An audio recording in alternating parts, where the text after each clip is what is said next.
Hi, everyone. Welcome to the first broadcast of the Culinary podcast, episode one. I wanted to start this podcast to put out there and get a dialogue going and have a conversation with people that work in the culinary industry and what kind of struggles are you having, especially as it relates to staffing. And we can dive into all kinds of things in the culinary realm and follow down whichever rabbit hole we want to go. But particularly, I know I struggle a lot in the healthcare setting that I'm in. I'm in a retirement community with senior living, and it is very cumbersome to get people to answer the phone, reply to a message. Then when you finally get someone scheduled for an interview, it is like pulling teeth, it seems, to have them show up for an interview. And from there, if you get them to show up, then you get them through that 2 week long period of onboarding, get them to the day where they onboard, and then they don't show up for onboarding, or they show up for onboarding. You're excited, they're on the schedule, you've ordered their uniforms, everything is going great.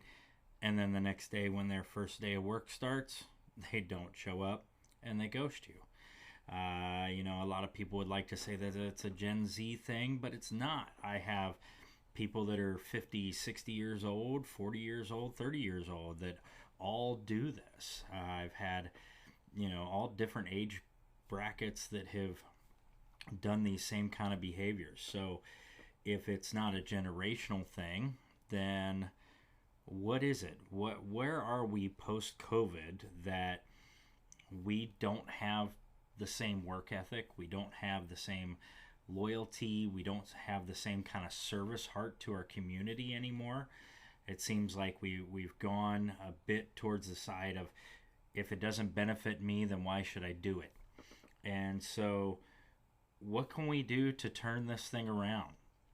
So that's what I wanted to talk to everybody about, and I want to get some feedback from y'all out there and just kind of find out what your thoughts are. Is there anything that you've done that seems to be working and helping? Because once you get them in the door, then it's retaining them. So then we got to talk about retention. So what is it that we can do as the culinary community and the leaders in culinary to attract the next set of people to walk through that door, be passionate about food, be passionate about service, to have some integrity, to be dependable? What is it that anybody else is doing out there? I've probably had 3,500 applicants since December of 22, and that's a lot of people. And yet I can't seem to get 50 people on the payroll for a regular period of time. I run 5 different kitchens on an 83-acre campus, and we serve a lot of people every single day, and it's hard work, but it's valuable. Especially when you consider that when you're in senior dining, you might actually be serving somebody their last meal, and that's sad. And that probably has part to do with why some people just are not cut out to work in senior living.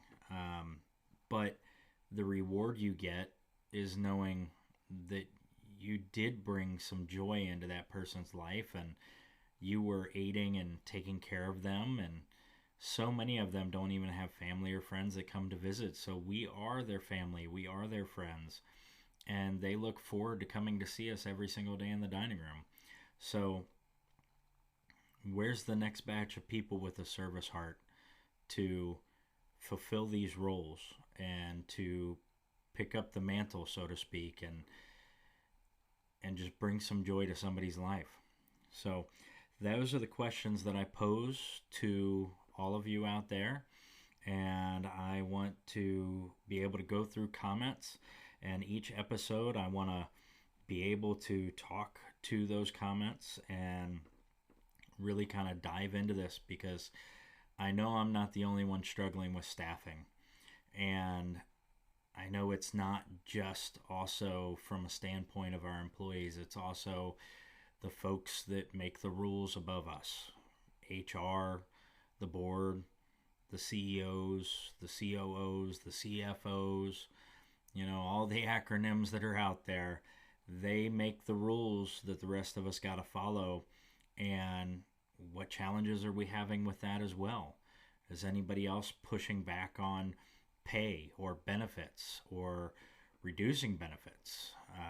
Do you give too much vacation time for the culinary department where you're at, and people don't really care about having more than a week or 2 weeks of vacation because one, they can't afford to take any more vacation than that anyway, but also because it's food service. And most people in the restaurant world know that, well, you're lucky to get a vacation if you start out your first year, especially a paid vacation. So, is there other avenues that we can look at to help support folks in this industry and to create some passion in the next generation that's going to pick up where we leave off? So I love what I do. I love food service.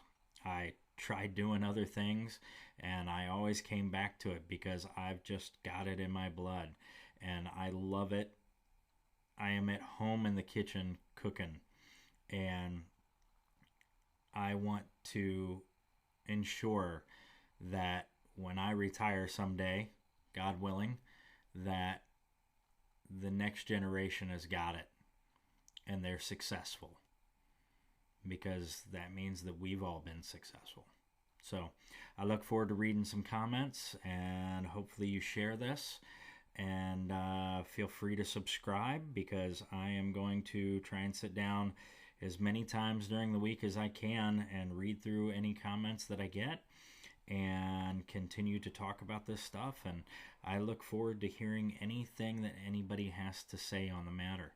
So even if you don't work in food service anymore, or you're looking to quit food service because you've just had enough and you're frustrated, or you've never actually worked in food service, but hey, you love going out to eat, I am interested to hear your take on what we can do to keep people excited about the service industry.